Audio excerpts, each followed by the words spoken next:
This weekend, the carpenter and his team are off-site.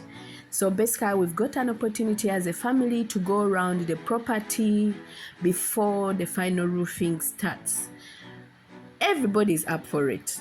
Everybody wants to see there from a room and look and how far it has been. Hello, beautiful people. Welcome back to my channel. To all returning subscribers, thank you for tuning in. If you are new to this platform, please be sure to subscribe, like, share, and leave a comment below. Jovim is about lifestyle, homesteading, and business. Although we are all excited, please take note. Care and discipline must be observed at all times when moving around with children on a building site. Remember, there's sharps, there is blockages, you can easily trip. So take care when you're moving around with your family. That said, this is so amazing. The change is so massive. The improvement, I cannot even explain. The transformation is for real, guys. We are here and at the level that excites me most. I've been waiting for this moment before the rain. I know it will be raining soon, but then I'm also excited that thank God the work has started. So we went round chatting, chapping, and amazed, okay? This weekend has been so beautiful and wonderfully made for this family, okay? It's a big deal for us as a family. So guys, thank you so much for subscribing, for watching, for cheering on, for supporting and encouraging us. The journey is tough, but it's doable, okay? So we've reached this point. The carpenter has done an amazing job. It was wonderful watching this process. When the timber arrived on site, it was chemically treated. Then left out for a few hours before it was used on the house. Okay? Work has been so quick. Bear in mind that the carpenter team were just 2 people. And within a few days, they were really done. And at the moment, roofing is next. I'm looking forward to see the actual roof completed. But in the meantime, these little people have to go down for their breakfast. As I continue to the chicken coop. The last time I showed you this, these were 4 weeks old, but we've had them for a while. The roosters are grown, the hens are laying eggs. Besides that, I need to feed them too. Okay, let's move to the chicken coop. It's feeding time for the chickens.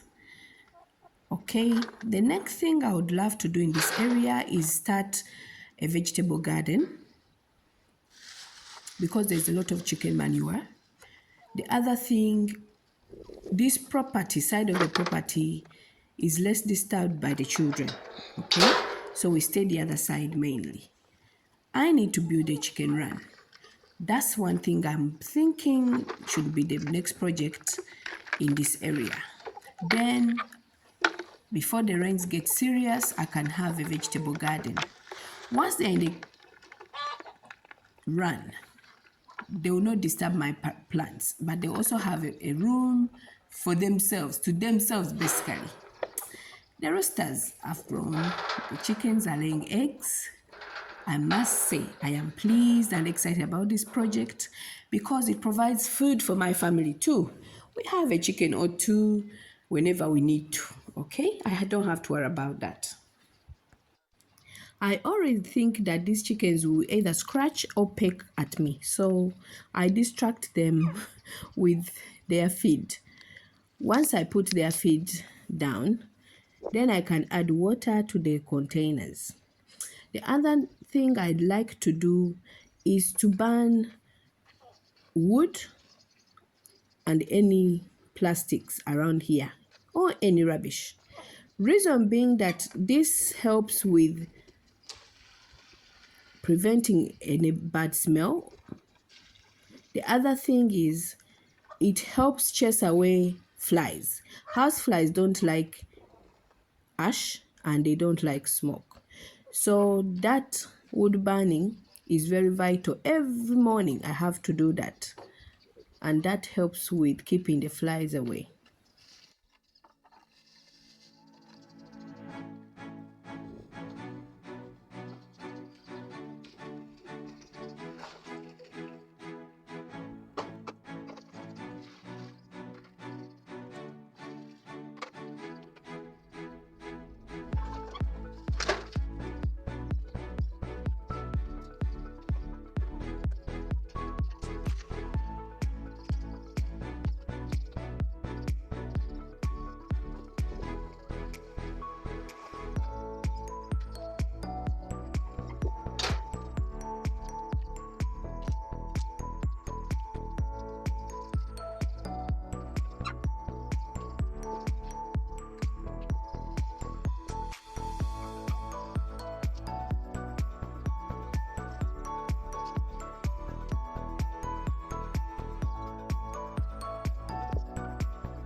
Last but not least, Jovim family, let's go and prepare breakfast for the children. Their request is very simple. They want to have chapati. For those of you who are not from East Africa or are not Asian, this is kneaded flour. Okay, you add salt and water to the flour and then you knead it. Once it is really done, you roll it into small balls, okay? Depending on the size you need. For me, I make sure that everybody has an extra 1 or 2, okay? It is quite filling. The children love it. The best way to enjoy it is to do it the Ugandan way. Make it as a Rolex. For those of you who are not familiar to a Rolex, it's just this particular flour made into a circle. Fry it, add egg, add vegetable, add spice and anything else you need. It is quite filling, okay? In my house, I don't make it as a Rolex, okay? I make sure there is a stew or baked beans. That's our favorite. Eating it with baked beans. You can have a soft drink with it, or you can have a cup of tea with it. It's quite filling and it's time consuming, I must warn you. So it's best to do it on the weekend. And this being a weekend, I have no pressure and no problem to provide this particular bread. The Asians call it nani bread, okay? It's more like similar. Other Asians call it roti, but Kenyans and Ugandans, Tanzanians, and a few people who now know the secret, it's called chapati. Guys, this is what we're having for breakfast. So I'm done with the chicken. I'm now preparing breakfast in the kitchen. Until next time, guys, either you ask me for the recipe or join me in my house. We have some chapati. Until then, I love you so much. From me, Jacqueline, at this homestead, I call it the Jacqueline's Homestead, at Jovim's, in Kumasi, Ghana. Bye-bye. Have a nice weekend. I'll miss you. See you later.